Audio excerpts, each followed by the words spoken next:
can we just get back to basics? Can we just slow things down and look inward for our solutions because they are there? This is just such an interesting time to have a conversation around how the culture of birth and women's expectations of their birth experience is shifting. Yeah. So what have you noticed in that in the last number of years that's shifted the most?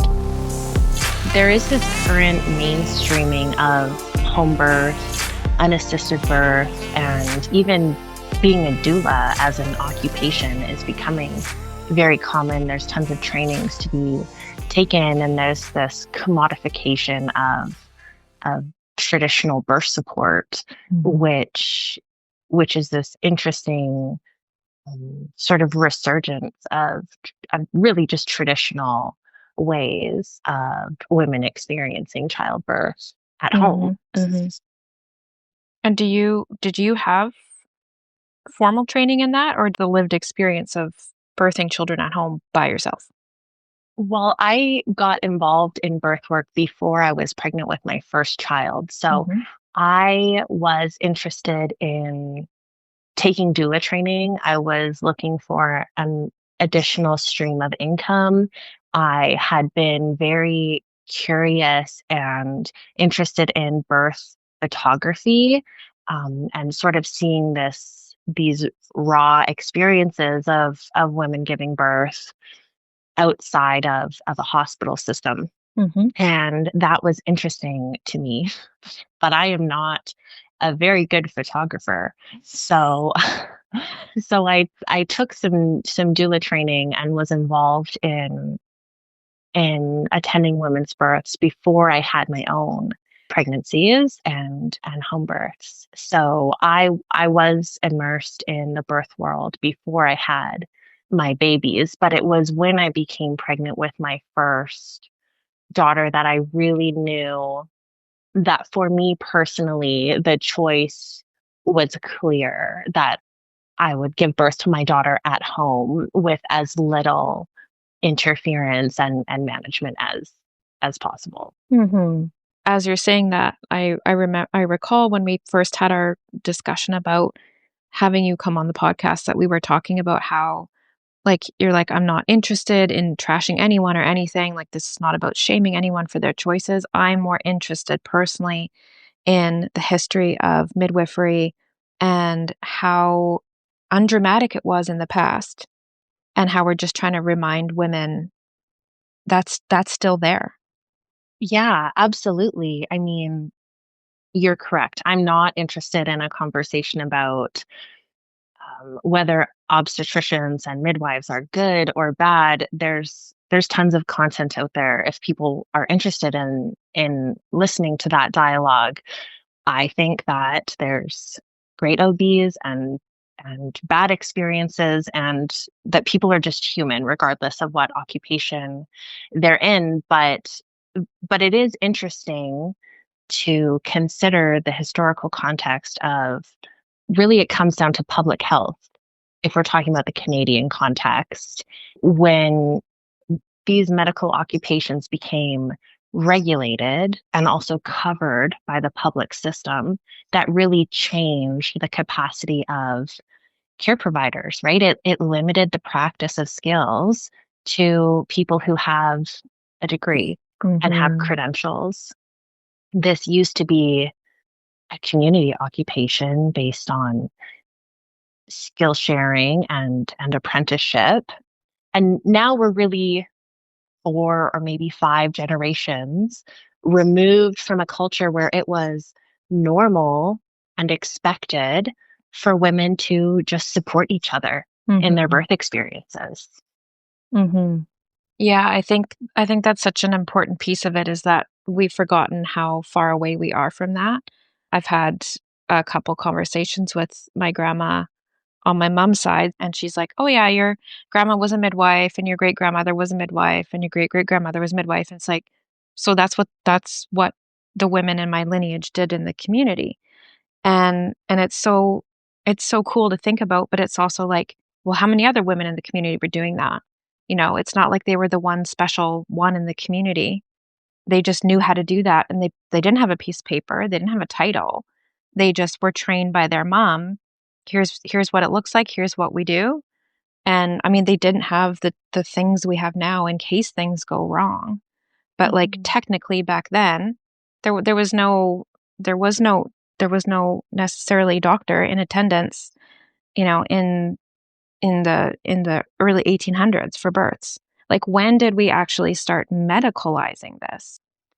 Yeah, well, in the Canadian context, just for the sake of using round numbers, we are about 125 years into having sort of industrial medicine in Right. Canada, Yeah. regulated medical professionals. Now, with that said, of course, as you spoke to, there's always been healers in communities, but in terms of having this super regulated medical system, yeah, we're about we're about 125 years into that. Midwifery was really left out of that initial development of the public health system. And so it, Mm. it kind of fell into obscurity for many, many years. And once that was brought into the fold of public health, of course, it became regulated. And when it was regulated, that's when it was covered by public health. So it Mhm. became a free option for women in Canada or a low cost option for women in Canada. But of course now it's different. This isn't just sort of sage women in the community or like you said, a grandmother just being present while birth is happening. It's moved away from this sort of innate feminine calling to support other women in their birth experience. Mm. And now we have a, kind of mainstream and industrial regulated medical system that I think people can all agree we're quite lucky to exist in a time where we have access to that, um, Mhm. where we have access to medical care. And also, there is this mainstreaming of traditional birth. And I think it's interesting to have a conversation about, well, why is this becoming so prevalent again? And I think that it is because there is this remembering that birth is normal and innate and it can be undramatic and it can just unfold at home given good luck and good Mhm. preparation. And I don't think that that is a radical perspective. I don't think that that's a radical choice that women make. Mhm. And there is a predictable level of pushback and ridicule that people will experience anytime they step out of the system or of the modern order, Mhm. especially if that choice is really foreign to your immediate family and your immediate peers, right? Mhm. Like our Mhm. moms and grandmas are artifacts of the era of twilight sleep and Yeah. very common cesareans and, forcible removal of babies from their bodies.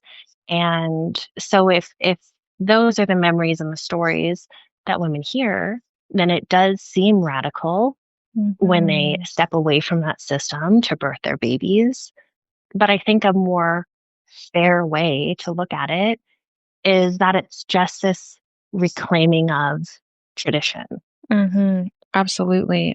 And I agree with you, like, that's not radical, but I can also see how people would see it that way. But to us, something that's getting people back to roots, to small and simple and traditional, it's literally just we're trying to go back in time. Now, but in this conversation, of course, we're trying to go back in time while also bridging people to the current accessible care that we have, right? Like that's kind of the sweet spot in my mind. Like I used to have conversations with my aunt who she's now retired, but she used to be a nurse.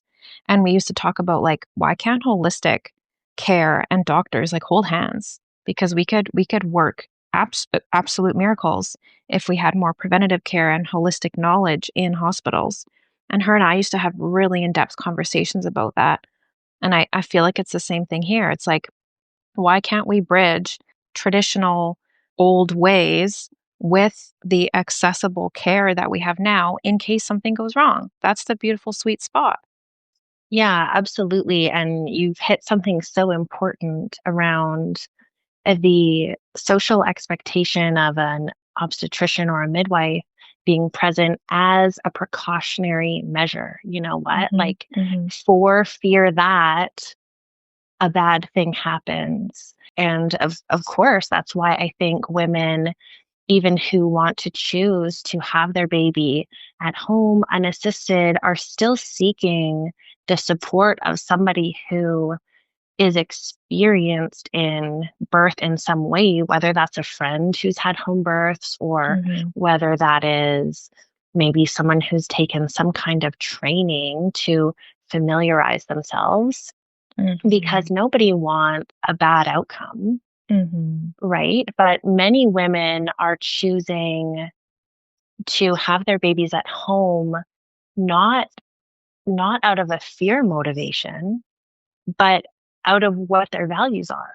You know, mm, when I chose to have my babies at home, it's because I value privacy. I mm, value comfort. I value being in control of a situation in which I am the main character.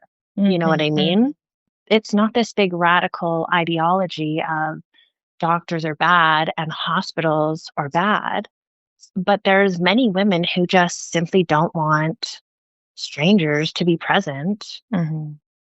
when they're giving birth and they're naked, you know? Yeah. They don't want to be touched by strangers. They don't want to be rushed through their birth process. And they want to avoid surgery at all Mhm, costs. And so, to those women who feel that calling, what's important to me is that they know that there is community that can equip and resource women to be confident and comfortable in having their babies at home. You know, it's not my place to convince a woman of anything. It would be very inappropriate for me to tell a woman, "Oh, you should have your baby at home. You should not have a midwife." I would never do that.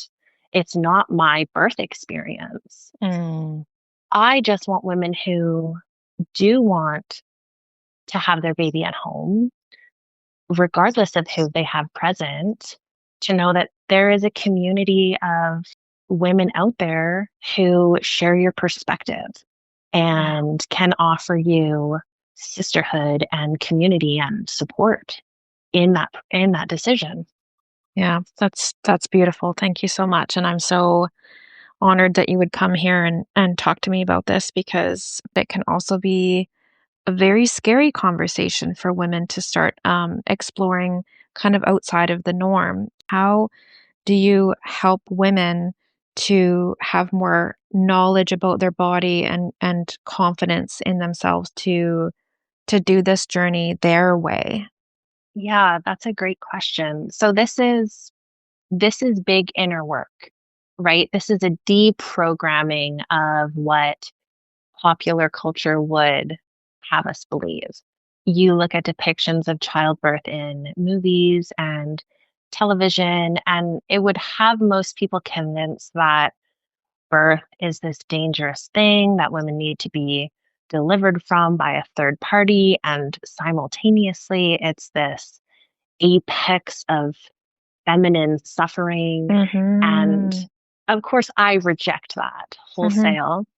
Many women do. but but really what I find actually, Raina, is I don't have to convince women of anything. People are taking a step back and they're looking at the outcomes of the system, the outcomes that the system has to offer. Mm. And they're saying, I don't accept that standard of care. And they're declining to outsource that power and ultimately the responsibility of the outcome of their birth to a third party. So I can support women in a number of ways of, discussing the biomechanics of birth and discussing the hormonal blueprint of birth and things that traditionally help birth unfold well? Do you have a sense of privacy? Is the room dark and warm? Are you comfortable? Do you feel Mm, safe? Because that allows your hormonal blueprint to unfold. And we can talk about optimal positioning to create space in a woman's pelvis to allow a baby to emerge from it in a more easeful way. But really your baby is going to be born regardless of how much you fuss with the birth process. mhm, So w- women can really if women can really just relax into that process, their babies will be born. And I'm not saying it's easy. I'm not saying it's not intense. It's grueling and relentless. It can be very extreme from a perspective of sensations. mhm, But our bodies really are designed to do this. And if we can do the mental work to get out of the way and to release ourselves of fear and stress, in my experience, it tends to unfold in a more easeful way. mhm, mhm. It's literally like our body knows how to do this. It was built for it. Bodies were built and designed to do this, and we're the only ones that can do it. I think it's so beautiful that you can, help women understand like, hey, you already know how to do this. And yeah, it's going to have its challenges and it might be bumpy, but you already know, your body already knows. And I think that that can be such a powerful journey for women to learn how to trust their body again because as we go through our life, we have different experiences and traumas that can really remove us from our body and remove us from trusting it, knowing it, and being able to learn from it. And so, a lot of my practice is helping people get back into their body because that's where all the wisdom is for everything. Everything from like guiding yourself to the foods you need to buy that your body's craving, that what kind of nourishment you need all the way to birth. Maybe share some things about the birthing world that people who are very new to this would be surprised to hear. There's a lot of skepticism and fear around home birth, and really the conversation always comes down to what if, right? Like, Mm, what if the bad thing happens? What if something goes wrong and you need emergency life-saving support? How could you choose to be at home and risk that? And to that, I would say, I certainly don't advocate that women don't seek medical care when they require it. mhm, I think that many women see the rates of cesarean and the rates of interference in the system and appreciate that, okay, well, surely not all of that is life saving. mm, mhm, Surely not 30, 35, 40%, depending on where you are. Surely birth doesn't go wrong that often and require intervention at that rate. I think the human species would look a lot different if that was true.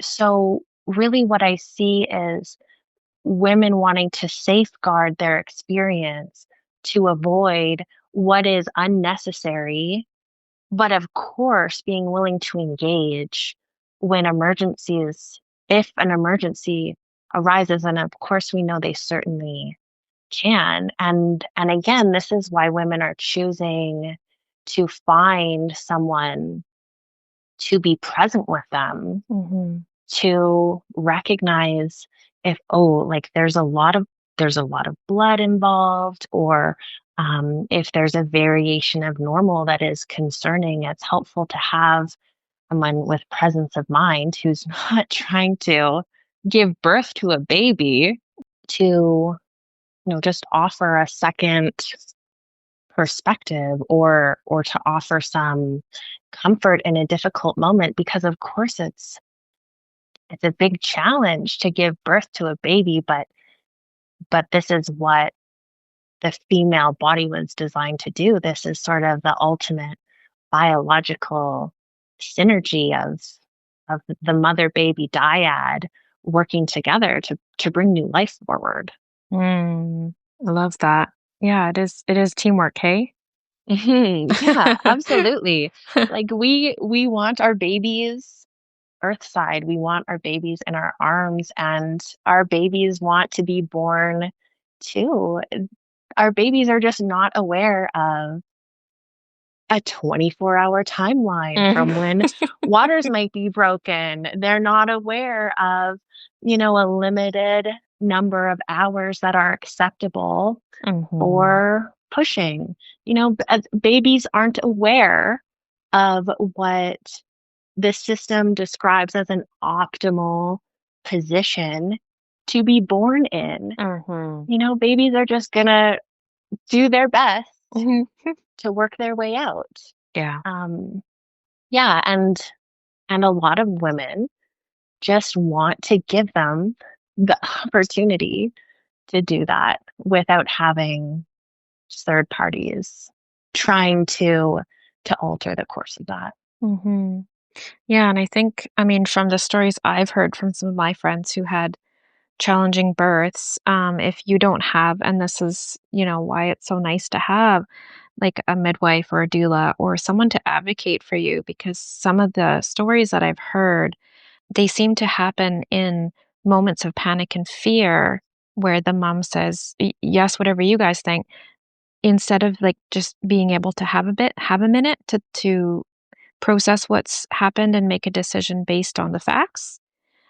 That fear and that panic, of course, is going to, kind of cause us to maybe make a choice that later we would have thought, oh, if I had had more time with that, or if I could have just like sunk in my body for a few breaths with it, we could have listened to our body better and seen if there is a different option there, right? But when we're not given that opportunity to tune in with our body and listen and really understand what's happening, it seems to me that might be the intersection where things start to go wrong. Or not wrong, but just not ideal. Yeah, absolutely. There's influence that is caused by fear and stress on the birth process, of course, when we're Mhm. talking about a hormonal blueprint of primarily oxytocin. Cortisol will override that. And Mm. then instead of surrender and openness and comfort and feelings of love, we experience then this infusion of danger and stress and fight or flight, which is very counterproductive Yeah. to the labor of love, which is birth.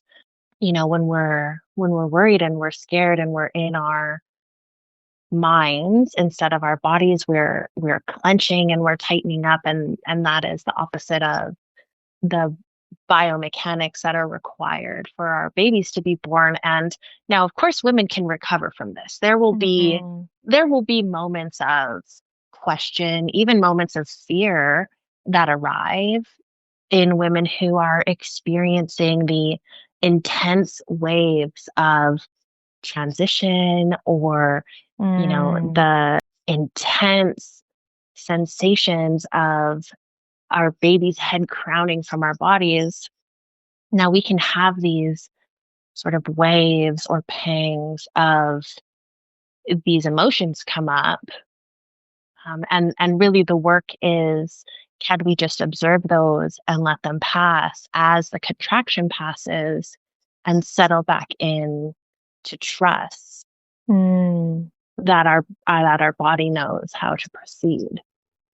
Breath work is a tool that I've seen women use many, many times. I mean, the philosophy of hypnobirthing is a worldwide phenomenon that people use, which is really this mindfulness, it's staying focused in Right. the present moment, it's staying in your body. It's this constant reminder to yourself that all is well and that things are flowing. And, I even know women who have utilized hypnobirthing in a hospital birth experience and have had such a positive and easeful experience that actually the medical practitioners in the room were very doubtful of how far along Mm. this woman was in her childbirth experience. And so the the context in which these tools are utilized, y- you can be anywhere. You can decide to have your baby in the hospital, and yes, I would suggest that women lean into breath work and mindfulness and trust. And the earlier they engage in these exercises, the better I think their outcomes have the potential to be for sure. Mhm. Yeah, earlier is best for sure.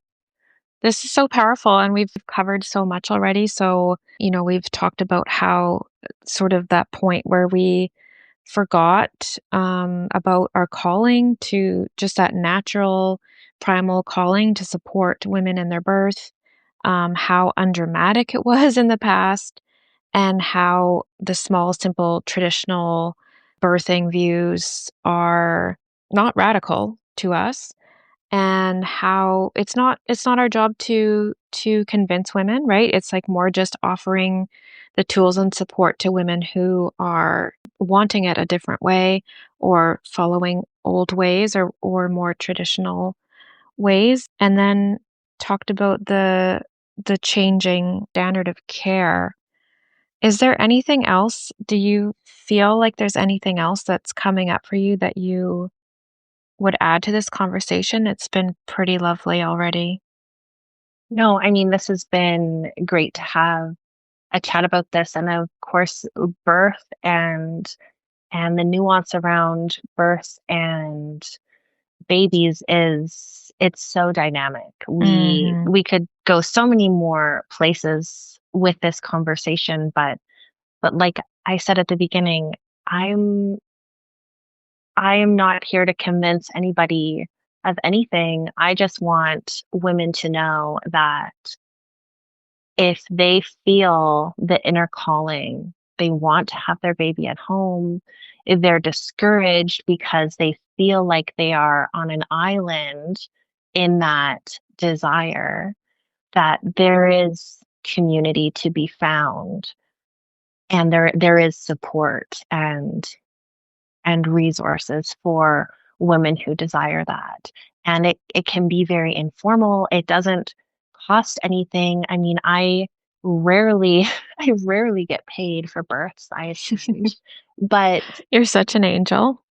but I'm not interested in commodifying Mhm, mhm. this. I'm not, like you said, I'm not on any social media. I am not by any means an influencer. I'm not making money off of this. Yeah. I am just a woman who has had the profound experience of being surrounded by supportive women while I gave birth to my daughters in an undisturbed and very traditional way.